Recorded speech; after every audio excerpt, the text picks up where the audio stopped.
Hey guys, welcome back to a new podcast. Firstly, I'd like to apologise for the lack of uploads. It's probably been about 5 weeks since I've posted a podcast and probably about 4 weeks since I posted an actual video. Again, I've let Grafton Digital, my business, take all my time. I've been investing so much time and effort into that, and I love it, but I also love making podcasts and I've really neglected it. So we're back today with a new podcast and I want to go weekly from now, back like I was a few weeks ago. I love making podcasts. I have some incredible guests lined up over the next few weeks, so really looking forward to sharing that with all of you. Today on the podcast, I had Pat Divilly. Pat is one of the top speakers and podcasters in the country. He is so self-aware and has learned so much over his lifetime and gives it in a very understandable way. I learned a lot even just sitting down speaking to him about, his lessons through jiu-jitsu and focusing on mental health and focusing on happiness rather than monetary gain. Really looking forward to you listening to the podcast. And yeah, let's get into it. Hey guys, welcome back to episode 17 of Calculated Chaos. Today I'm here with Pat Divilly. Right, Pat, will you give a quick introduction to yourself and we'll go from there? Sure. 17, well done. Yeah. My name is Pat Divilly. I'm based out in Barna here in Galway. Got involved in the fitness space back when I was 18, so that's a long time ago now. It's kind of 14 years now. And I was in fitness for 10 years. So initially I worked in different gyms. I opened my own gym after failing with my first business. Brought out a couple of books in the fitness space, built a big online fitness business. And that kind of brought me up to 28 a couple of years ago.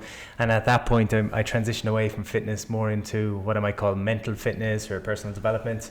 And primarily now I do a lot of work around seminars, keynotes, retreats, corporate work, all about mental fitness and resilience. So just giving people simple tools for confidence, for fulfillment, looking at meditation and looking at a more holistic approach to health, I suppose. So that's my work. And then outside of work, obviously I do a lot of jiu-jitsu. That's how we met. I climb mountains. I do a bit of rock climbing, a bit of surfing and a bit of yoga.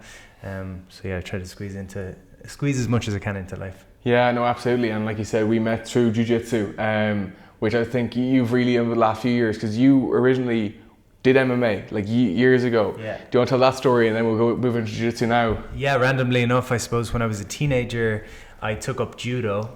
I was mad. I wanted to be a professional wrestler and I was deadly serious about it. And so I contacted a wrestling school and I said, what can I do whilst I'm in school so that when I finish school, I'm ready to be a wrestler? Yeah. And they said, take up judo because it teaches you how to fall without hurting yourself. And so the next day I went into school, there was a sign up for judo, as if the law of attraction or whatever else. Yeah. Started judo, won a couple of Irish titles in judo as a teenager. And then I went off to the States on a J1 when I was 18 to train full time in MMA. Did that for 2 summers and then gave it up to be an adult and to chase money and success and all these things for 10 years. And then at 28, I had achieved a lot of the things I thought I wanted to achieve, but I felt a little bit I just wasn't fulfilled. I was always chasing goals, but I wasn't enjoying my day to day. And then I decided to go back to jiu-jitsu 3 years ago now. So I threw myself into it and I try to get 5 sessions a week if I can. So it's added a huge amount to my life and it's amazing. Yeah, no, I credit a lot of personal growth through jiu-jitsu, because it's like some would say it's simulated murder, as in you're literally trying to kill each other because that's what it's designed to do. But at the same time, it teaches such amount of self-control. And I felt like a lot of self-confidence after doing it and the serious bond around it, especially in our gym Shaolin. Like everyone, you go hard in training and then afterwards it's this huge camaraderie, hang out afterwards and all that crack. Yeah. But I suppose, did you find that especially in jiu-jitsu or was that similar in most martial arts? Obviously you had your judo and then wrestling and everything.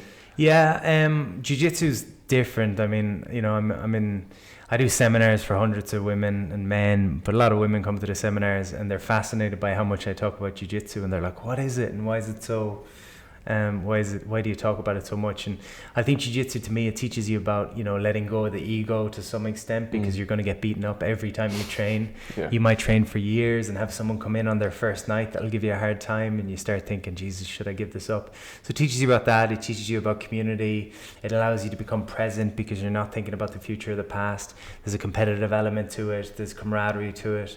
So I think it just ticks a lot of boxes. Other martial arts have that for sure, but there's something special in jiu-jitsu. I don't know what it is, but it's changed my life for sure. Yeah.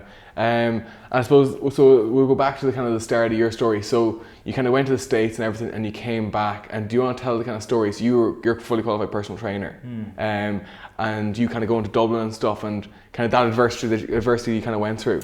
Yeah, so basically I met a mentor of mine when I was 18 out in the States. His name was Eric Coleman, and he was 28 at the time, so 10 years older than me, and he was an amazing fitness instructor.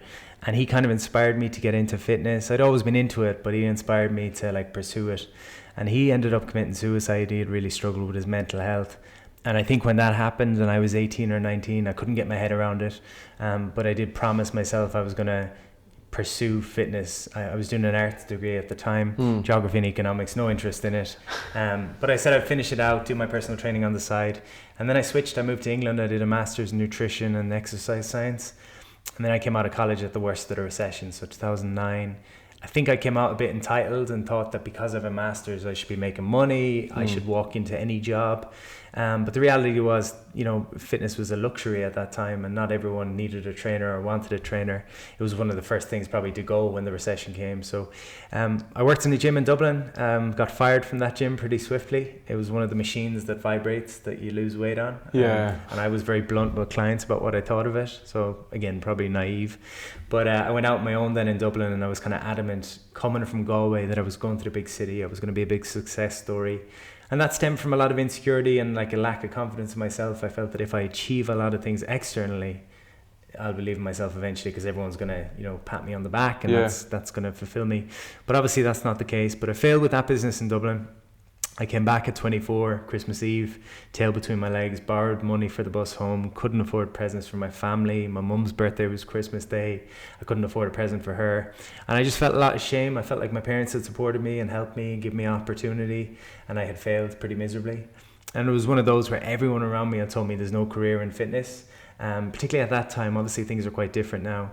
And I kind of had to admit defeat at that point because I had failed, so came back, moved back in with my parents, got work in a pizza shop, spent 6 months just crying every day and completely lost, really struggling with my mental health.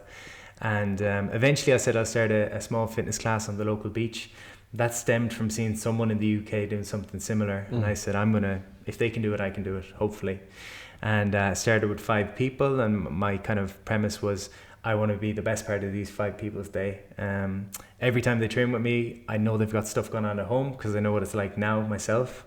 And I think when I was in Dublin, I was a douchey personal trainer that just was going to count reps and tell you about chicken and broccoli and sit-ups, and that was all I wanted to do.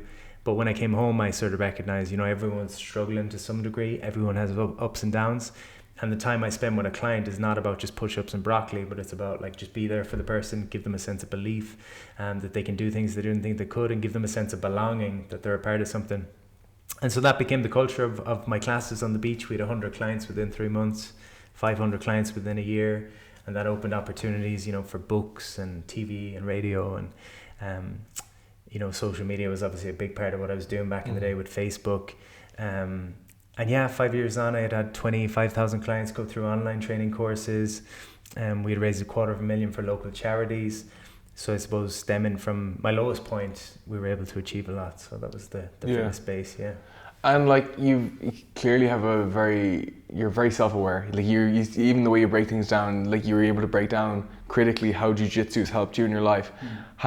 How did you help find that self-awareness? Is it something is it something that you kind of naturally maybe fell into, or was it, do you think, over time of you trying to just be present, that you became more self-aware and you're able to break down how things make you feel and why you do certain things in your life?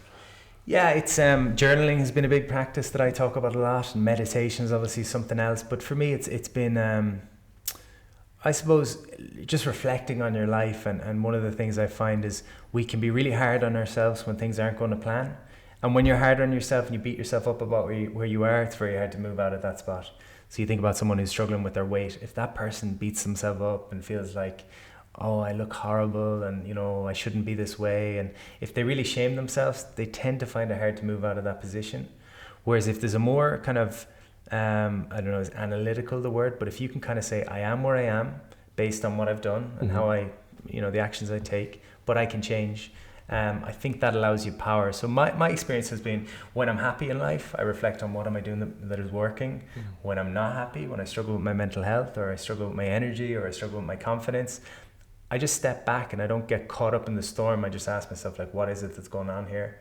And is there something I can do to change? And that just comes from lots of failures. Someone asked me the other day, they were like, I was a comment on social media, how are you so wise? And I said, number one, you see my highlight reel online, so you just see my best bits, and I might look wise, but I'm an idiot in a lot of ways. But I said, number two, I fail every day, and I've failed a lot, and I'm not afraid to fail. And I think that teaches you a lot of self-awareness as well. But something I tell people all the time is, everyone's obsessed with the relationships outside of themselves. So what do people think of me? Will people accept me? Will people approve of me? I just need to approve of myself.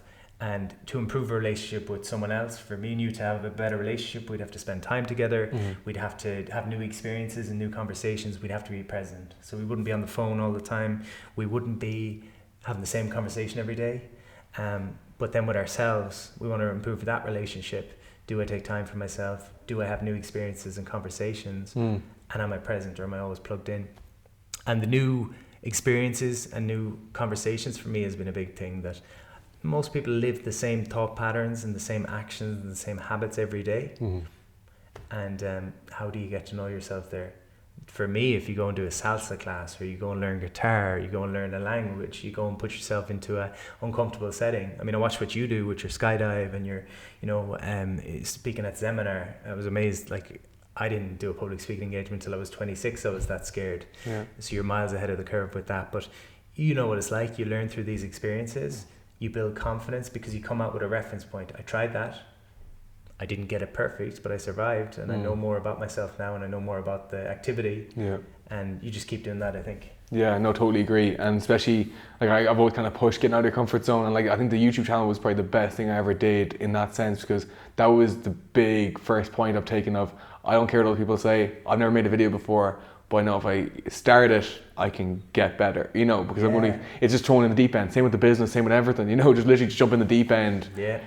And like, I kind of made a promise myself, every year I want to do one big, like, obviously do small things on a day-to-day basis, but every year I want to do one big thing that scares the crap out of me, because I feel like there's a lot of growth around that.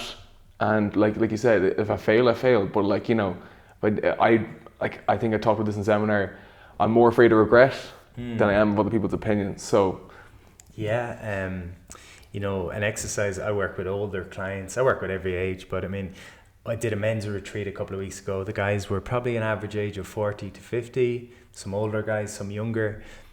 But if I was to ask any of those guys, what advice would you give your 18-year-old self, your 15-year-old self?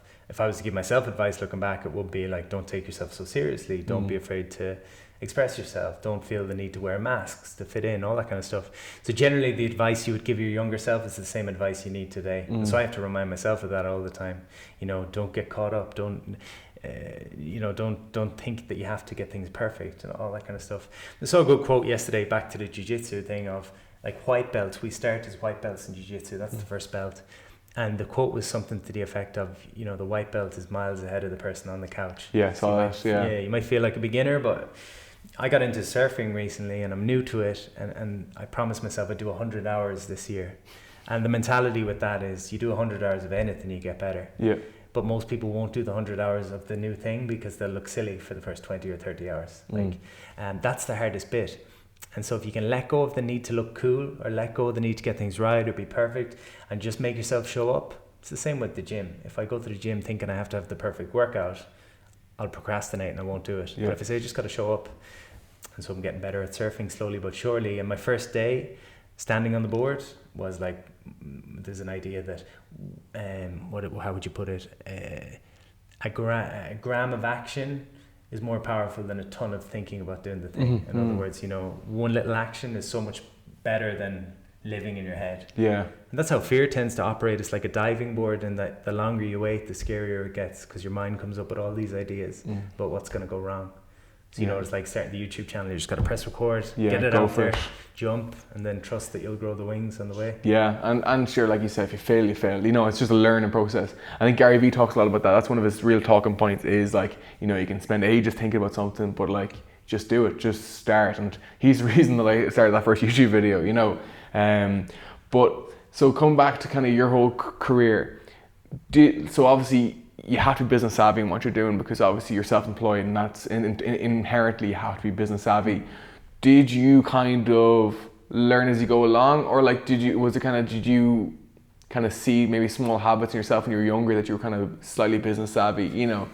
Yeah, I think, I'm a marketer. That's what I am. And I think you have to be a marketer. I think that's my strong point. I can sit with a business owner and give them marketing ideas forever. Yeah. It just comes naturally to me. And I've always been, I think I just copped on early to the fact that if I find someone doing something that steps ahead of me and I can just mimic what they're doing, it's called modeling. Yeah. So NLP, they talk about it, neuro-linguistic programming, which is a certification in kind of psychology. They talk about the idea of modeling. So find the person who's doing what you want to do and mimic what they're doing. Mm-hmm. It seems so simple, but a lot of people don't think of that because they listen to the people that aren't doing the thing. So you'll have 100 people telling you that the business is not going to work, but those people haven't ran businesses or haven't done it effectively. What about going to the person who's doing it? So I think I copped onto that early. So the combination of being a marketer and then finding the people that are doing better than me and just getting to books. And, I was big on reading in my 20s, any book that would help me, move forward. But yeah, you know what business is like. You just learn by experience. You learn by throwing yourself in the deep end, by taking action before you're ready. If I had waited to be ready for my first fitness class, I never would have done a fitness class. If I had waited to be ready for my first public speaking engagement, same thing. My first book, I put up a post on social media. I said, I just finished my first book. Does any publisher want it? And I hadn't started a book. I was chancing my arm. And a publisher sat down with me for a meeting. They said, is the book done? I said, yeah, nearly done. And I hadn't started, but it was, again, put yourself out there and then figure it out. I think Branson says something like that, if you're offered an opportunity that scares you or excites you, and you don't know if you can do it, say yes and then figure it out rather than, waiting. 'Cause you'll never be ready. Yeah.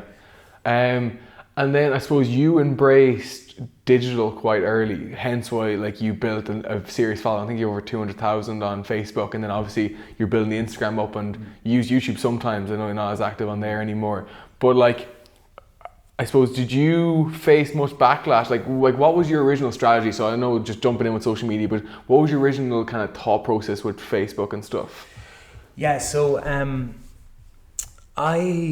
I was working in the pizza shop when I moved home after failing with my business. I was really struggling with my mental health, just depressed. I was really down on myself. My dad kind of pulled me aside and he said, part of your depression is due to the fact that you're obsessing over you and what's wrong with you, because it's very much like, oh, woe me, everything's wrong. And he said, if you could go and help people in some capacity, you're going to feel better about yourself. So he says, go and volunteer somewhere or do something. And so whilst working in the pizza restaurant, I set up a Facebook page, and the idea was free fitness advice every day, because there wasn't much of that happening at the time. It was 2011, 2012. And I would offer free plans. So you get just shoot me a message, I'll write you a plan. And that was my way of giving back and making a difference and keeping my interest in fitness. And a couple of weeks after sending a guy a free plan, out of the blue, he messaged me and he said, hey, here's my before and after picture, which I hadn't asked him for. And it was an amazing transformation. And I shared that on the Facebook page, and then suddenly I started getting lots of messages. And my first year on Facebook was just giving away free content. It was running free programs. It was, storytelling, so sharing my journey and my story, my struggles, my ups, my downs. And I definitely look into the States, look into the UK, finding people that were doing well and looking at what do they do differently. One of my offerings early on was, most gyms just said, we've got a sauna and we've got a treadmill and we've got this and this and this, and it's €75 a month. And I started thinking, rather than what I have, what's the result for the client? So my offering was, drop a dress size and up to a stone in body weight in your first month, or I'll give you your money back. And then it was, or I'll give you double your money back. And it was an offer that people would look at and say, I'd be crazy not to give that a go. So that was the kind of marketing hat. And then free Facebook groups back in the day. And someone told me about the idea of top of mind awareness. And the thinking was, Galway's going to have dentists, lawyers, doctors, garages, every type of profession. And you want to be the person that when someone thinks about your industry and the location, you're the first person that comes to mind. And the way that happens is you put yourself as many places as you can be. So I contacted restaurants in Galway when I was starting out and said, can I take your menu, take all the healthy options off it, and create the Pat Divilly approved menu? and I'll print them and you just put them in your restaurant and I'll send my clients in there. So that was one way I could get my face out there. I would put posters in the supplement shops with my recommended supplements. That was another place I would write articles for the local paper, I'd do podcasts. And so I was thinking about like branches of a tree, all these different ways I could be seen. Yeah. And I remember a client coming to me and she said, I just moved back to Galway, went to the health shop, your face is there. Then I went into the restaurant, your face is there. Then I picked up the paper, your face is there. She goes, I can't get away from you, so might as well sign up. So it was a lot of hustle early on and driving free content through social. Yeah. That's very smart, and like that's so ahead of its time as well, because like I know still in my industry in digital marketing, we're still trying to drive businesses toward content marketing, and they're still dragging their heels, which the fact that you copped onto that in 2011, 2012 meant that you could be, top of the food chain. And now you're inside of buses and going around Galway. Do you know what it is? Like problems and solutions. Like a business, the purpose of a business is to present a solution to a problem. So the problems I was looking at was people didn't like gyms. That was a problem. People wanted to lose weight. People wanted to eat healthy but didn't have the time. And so I'd look at each of those individually. They don't like gyms. Okay, I'm going to do outdoor fitness classes. They don't have time to be prepping 4 different meals for everybody in the house. Okay, I'm going to do family-friendly fat loss meals. They don't have a lot of time on their hands. Okay, 20-minute workouts. So it's always looking at what does the client want, what's the problem, and how can I offer an effective solution. And then the content is that. Yeah. I would literally survey my clients and I'd say, I'm going to give away a free month to one person that fills out the survey, and the survey will be, what are your three biggest struggles? What are your 3 biggest dreams? What are your 3 biggest aspirations? What are your 3 biggest problem areas? Someone might say bingo wings, belly fat, and I struggle with sleep. And then I've got 3 content pieces to do articles on how to get better sleep, how to get rid of your bingo wings. So you literally go to your client, ask them what the problem is, and then present the solution. And that's very ahead of its time. And like the fact that you've no business training either, like that's, I suppose you're just solving simple solutions, do it, keep it simple. Complexity is the highest form simplicity is the highest form of complexity, and the fact that like you can do the most complicated stuff, but if you just do the basic things right, you'll be successful. And I see that now even running events, in that the broader you are with what the event is, the harder it can be to fill a room. So you make this long list, you say this event is going to teach you this and this and this and this and this, whereas if you say this event is going to teach you about public speaking, you'll sell that quickly because it's very direct on what it is. You're not trying to serve everyone and not trying to be everything to everyone, because you don't need everyone, you just need a handful of people. So the clearer you are in the niche, you can be beneficial too, Yeah, and then so you started on the beach, you built up to 500 members. Did you go straight to online training, or did you do gym in the meantime? Yeah, a year to the day of starting on the beach, I opened my gym. So that was always my dream since I was a kid. And then there was, a lot of my generation had gone to Australia and London and left because of the recession. And so some of them started contacting me and saying, how do I get involved? And I just, light bulb moment, I'll just put the plans online. I've already got diet plans up there. I'll just video some of the workouts we're doing on the beach. And then that just, I was charging the same amount of money to do an online course as I was to the gym. And I had maybe 800 clients a month online, and then just 200 offline. And I had no overheads online, and I had overheads with the gym, obviously. So then I decided the gym wasn't my thing anymore. I sold that. I just went traveling. I just I can't do something I'm not into, and that goes against me business wise sometimes. But I walked away from the fitness stuff pretty much overnight when I lost interest in it. And people said, keep your name above the door, or just keep it going. I was like, nah, I'm out. I don't want to do it anymore. Which again is not the most business savvy thing to do, but lifestyle is the most important thing to me. I want to enjoy my life as much as I can. There's no point in me preaching about do what you love and then turn up doing things I don't. And what year was that when you made that transition? I think after I did the Late Late Show, so I did a TEDx talk in 2015, and then I did the Late Late Show, and that was a time where done the Late big show in Ireland, I should probably capitalize on the fitness. And then at that very time I was like, nah, I don't want to do this anymore. And I was getting offered more talks as a result of the success of the business and the charity work we were doing, and the talks terrified me, but I got a little bit more comfortable over time, and I just decided that was where I was going to put my focus. That's been the focus now for 3 or 4 years. Yeah, because I remember you watching a piece of your content, and you were saying the Late Late Show, you said from the very beginning you were going to be on the Late Late Show, and everyone laughed, and you finally went and did it. And you're saying that you kind of fell out with fitness a little bit after that. Do you ever get that sense, because you're a very goal-driven person, you know, you find jiu-jitsu, you find mountaineering, all of this, and then you go after it. When you kind of hit, let's say, a massive goal like the Late Late Show, do you almost feel, have you ever felt a sense of like, I don't know what I'm doing now, as in like I've reached that goal and I'm looking around going, okay, I spent all this time looking for one goal, and I have no more real motivation anymore? Yeah, so it was like an interesting kind of journey through that of my 20s was goals. I want a house, I want a car, I want to travel, I want to do the Late Late Show and do a TEDx talk. I literally knew everything I wanted to do. And I think the Late Late was the last box to be ticked. So I went from not being able to pay my rent to buying a house inside of 2 years, you know, and got the car. Like I say, I did all these things. And when I came backstage after the Late Late Show and sat in the green room, I just thought, oh, my life is the exact same as it was 20 minutes ago. You know, nothing drastically changed. And that made me aware that there's no point saying I'll be happy in 6 months' time when I tick the next box. Yeah. Because as soon as you get there, you'll move the goalposts again and you say, I'll be happy when the next thing.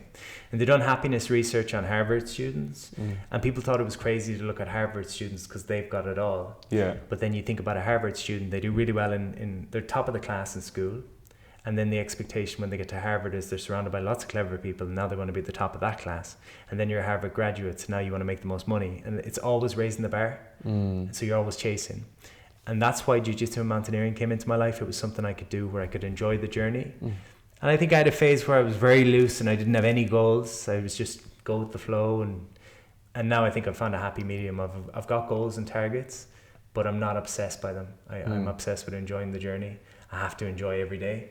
Because there's no point being miserable for 6 months thinking. I use the analogy of, you know, a lot of my clients back in the day would be getting ready for a wedding and they say, I want to lose weight for the wedding in 6 months. I don't care what plan you give me, I'll be miserable for 6 months as long as I feel good on the wedding day. So it's going to be very hard to stick to something you're miserable with for 6 months. Let's find a way to enjoy this. And it might take a little bit longer to achieve the goal, but at least you'll have a good time doing it. So yeah, I think goals are great, but you got to find the balance of, there's outcome goals and process goals. So the outcome is where you're going to end up. The process is the thing you do day to day. And I think it's important to have both. So for me, it's like my outcome goal might be get a black belt by the time I'm 35. But my process goal is train 5 times a week. Yeah. And both things are needed. You know, the process gets you to the end goal. And a lot of people focus on the end goal, but they don't think about how they're going to get there.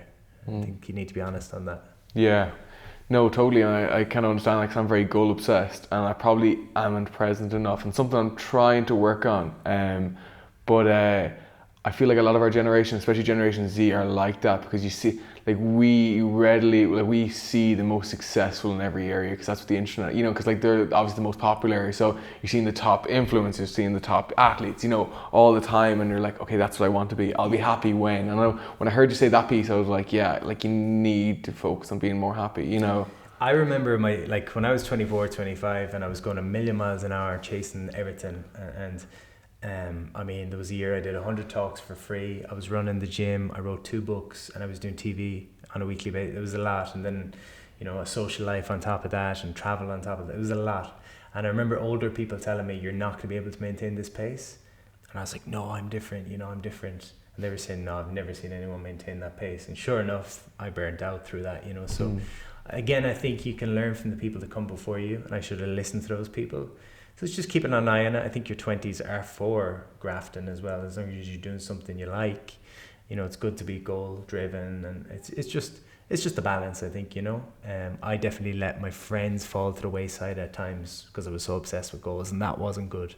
And luckily I have good friends that called me out on that and said, you know, we don't see enough of you anymore, rather than them just ditching me, which they could have done, you know. So you learn through experience, but I think it's important, you know, have the goals, but also have things you do that you enjoy every day. I have a simple thing where I list a bunch of things I enjoy. So it could be like getting in the sea for a swim, jiu-jitsu, going for a coffee with friends, watching something on Netflix. I just have a list, and one thing on the list needs to happen every day. As simple as that might seem, you know. Call it the when life works list. So there's certain things you do that life works really well when you do them. You don't feel like doing it. Like, I don't feel like getting in the sea, but I feel better after I do it. So I make myself do one of those things every day. That's actually very good. Actually, I think I'll try to start doing that, because I have a bad habit of kind of like working all the time and then letting everything else, like, I've only got my fitness back in check in the last 3 weeks, so I'm kind of consistently back. Friends fall on the wayside, that's pretty familiar as well, you know. So I definitely think I like that checklist of put down whatever a certain amount of items that. Yeah, we call it like, so I've heard it called the happiness buffet. So like put down 20 things, 10 things that don't rely on you having to be on a beach in Hawaii, or it doesn't need anything drastic. It's just simple things that you can do. So it might be, I'm happy when I take my dog for a walk, I'm happy when I go skateboarding, I'm happy when I go surfing, I'm happy when I catch up with a friend. And you've just got this list. And then on a day where you're feeling disconnected, or you feel a little bit off, or you feel, not just on those days, preferably every day, you just pick one thing off the list and see if it ticks the box and makes you feel good. And if it doesn't, maybe pick something else. And yeah, it's easy. And then, so let's say talk about the book process, right? So how was that? Because I know even the concept in my mind, I know a couple of authors, but the concept in my mind of like looking at trying to publish a book seems like a very daunting sort of thing. Like I understand launching any product can be daunting, but like the idea of a book and the fact that you put so many hours in, like how did you go about that? Do you have any background in writing? Did you get someone else to write it for you, or what did you do? I got some help from a writer called Daragh. I think she lives out this direction actually, so she helped me. But the process, I think people overthink it. I think it comes back to problem and solution. So my first book was called 21 Day Jumpstart. The problem was there was so much fitness information, it was confusing and overwhelming. The solution was a simple at-home meal plan and training. My second book was Naked Paleo. That was a cookbook, so a collaboration with a chef. The problem was people wanted to do the paleo thing but didn't know how to prep meals. The solution was give them 100 recipes. Third book was Upgrade Your Life. The problem was personal development seems a bit fluffy to Irish people because we're cynical. The solution was take the personal development stuff and put it in an Irish voice. And my fourth book, which will be hopefully coming out next year, is called Startups and Downs.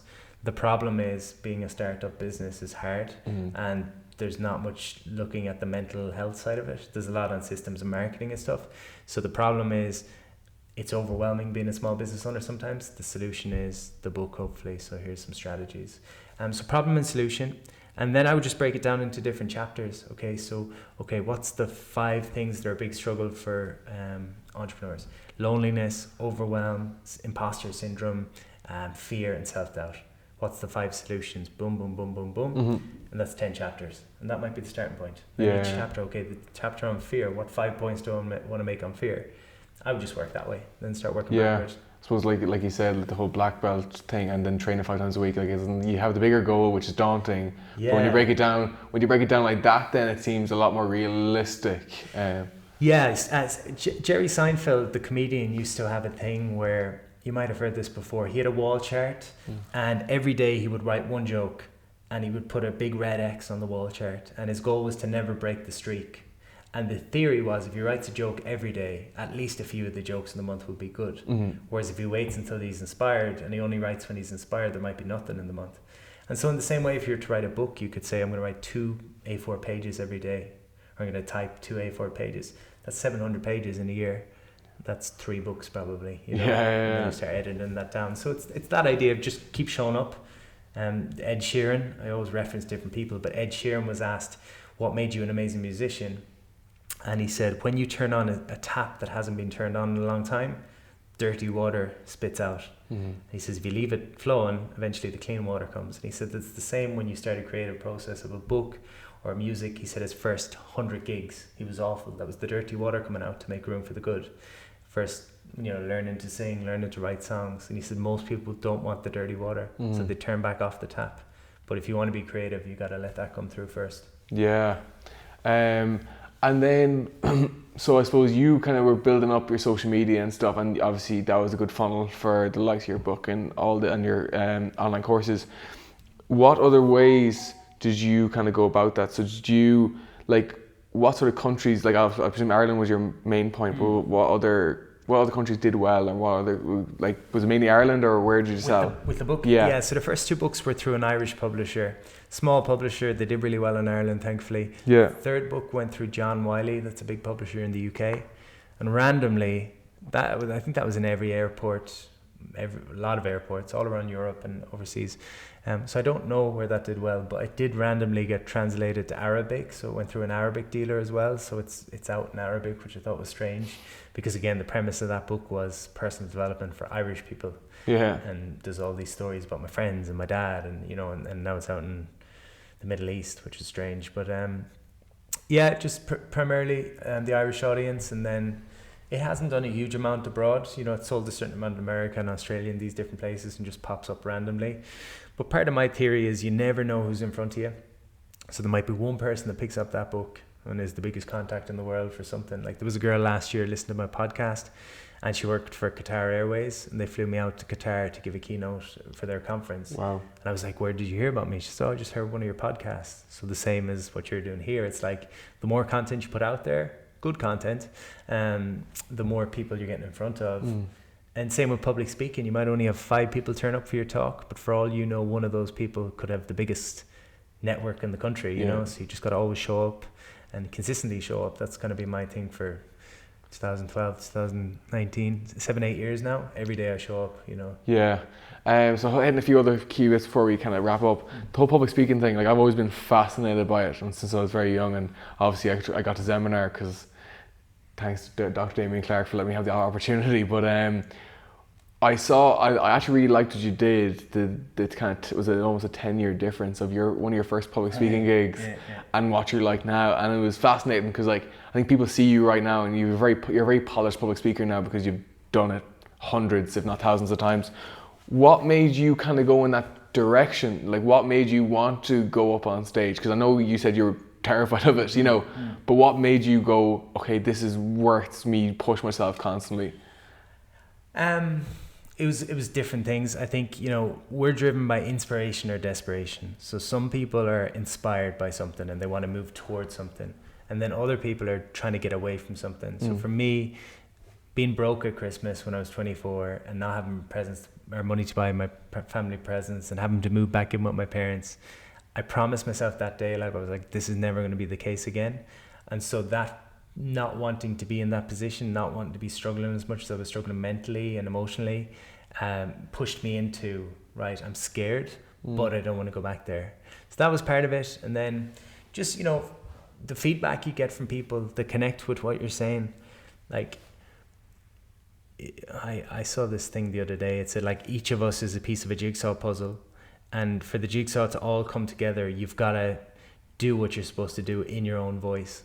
So there could be 100 personal development speakers, but only I can present in a way that certain people will hear, and only you can present in a way that other people will hear. And so it's kind of recognizing that as well, that if I don't go and do the thing, I'm letting other people down, I'm letting myself down. And I don't know, it's just I don't know how I ended up doing it, but I'm glad I did. Yeah, because you'll be one of the, like you are one of the top motivational speakers in the country. Like, you know, even I was at seminar and you were even talked about at seminar by the other speakers, you know, like as in like, you know, that how great Pat was last year and stuff that you were mentioned, you know. And like, how do you handle kind of almost admiration? Because, you know, like you build up a big fan base and you have helped so many people, and they come up to you and say like, you know, you've changed my life, but like I feel like a lot of people become desensitized to things, you know, when you're exposed to it too often.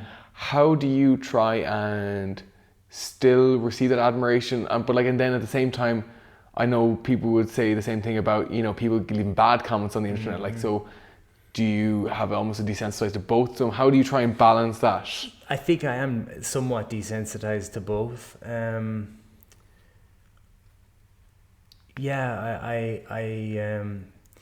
People say that a bird on a tree will sing, and if people like the singing, that's cool. The bird will keep singing. If people don't like the singing, that's cool. The bird's going to keep singing anyway because the bird's supposed to sing. So it's a little bit of that, you know, I have to check in with the positive sometimes, because you hear such lovely feedback and, you know, stories you wouldn't believe, you know, about people overcoming certain things and, you know, struggling with their family and health issues and debts and divorces and every type of thing. And they say, you know, the podcast or the talk got me through. And that can go in one ear and out the other, and not in a way of not being appreciative of it, but just kind of obviously not wanting to get bogged down in that, because, you know, I just feel like I'm doing what I'm supposed to do. And there's no expectation from me that anyone would ever tell me those things, and I just got to keep showing up and doing my thing. But then it is, you know, as a confidence piece, there's times I do talks and I come off stage and I say, oh, that was a disaster, I wasn't happy with that. And maybe at those times I need to check in with the positives, and I need to remember, because again, it still scares me to some degree, the thought of standing up. You know, last week, 4 presentations, 100 people at least at each of those, and you're doing that on a weekly basis, that's a lot of people to be putting yourself in front of, where you're being judged every time. And so if I don't want to do it, I kind of remind myself, this isn't just about you, it's about the people that are getting great results and getting great benefit from the talks and need that little bit of hope. So it's kind of going from like being an opportunity to speak to being an obligation now to speak, if that makes sense. But yeah, I haven't quite sussed that one, but definitely somewhat desensitized. I don't know if that's a good thing or a bad thing. But. Yeah, I know. So one last thing, I always ask this question at the end of the podcast. So if someone's starting out, not necessarily, let's say, in your industry, but like just in general, what would your advice to be? Because the guests I try and bring on have paved their own way, have done something a little bit different. What would your let's say, I know you have plenty of advice and you give it on a weekly basis, but if there's one piece you'd want to give people that listen. Something I did that changed a lot for me was when I was working the pizza shop at 24, and I keep coming back to that. Looking back, 24 is young and I shouldn't have been beating myself up and everything else. But at the time, I just thought I should be successful. I said, I'm not happy. And I asked myself, what would a good day look like? And I did this exercise where you write about your perfect day from first thing in the morning to last thing at night. And you write down as much detail as possible. So I said, I wake up at 6:30, I feel well rested and ready for the day. I drive to the beach in my van. I meet my clients. I really like all of my clients. I don't work with people I don't like. After class, we go and have a coffee. Then I chill out for a couple of hours. I do some education. I do my jiu-jitsu. And I wrote out all this stuff that wasn't true at the time. And it's just asking yourself, 2 years from now, what would a perfect day look like? And it's not the perfect day of sat on a beach in Hawaii. It's what would an average day look like for you? Who would you spend time with? What would you do in your free time? What impact would you be having on the world? And that just opened up a lot of clarity for me. And it showed me I don't need to be making millions. I don't need to be working crazy hours. But that exercise shows you the lifestyle you want. It shows you your core values. It shows you the impact you want to have. I think that's important. Because I found myself, I achieved that perfect day, but then I took on too much and suddenly I was overly busy. And sometimes we think that being busy is a great thing, but then you fall away from the lifestyle. I'm in business for lifestyle over everything else. I'll say no to money if it's going to affect my lifestyle. I don't care about that. I just want to be able to do my rock climbing and my surfing and my jiu-jitsu and everything else. And if my business can support that, that's my plan. I don't need to be mega rich. And other people are different. They want to be mega rich or they want to have a big team. I just want to be a solopreneur, small team, me and 1 or 2 others. And again, have a good lifestyle, make a good impact, and just keep doing that. So the perfect day exercise, I would start with that. Where do you want to be in 2 years? From the time you get up in the morning to the time you go to bed at night, what would that look like? That's good exercise. Yeah, that sounds like great advice. Thank you very much for coming on the podcast. Thank you. Do you want to plug your social media? I'll leave it all linked down below as well. Where can they find you? I'm old now, so it's good to be getting in front of a younger audience through you. I'm on Pat Divilly with LinkedIn and Instagram, Twitter. I'm on everything, and my podcast is the Pat Divilly podcast. So perfect. Thanks a million for coming on. Thank you, man. Thank you everyone for listening. Hope you enjoyed it. If you did, comment down below which was your favourite part, what you enjoyed, what you took away from it. And yeah, thank you very much for listening. If you did enjoy it, subscribe down below, give the video a thumbs up. And yeah, we'll see you next week. Good night, Relive.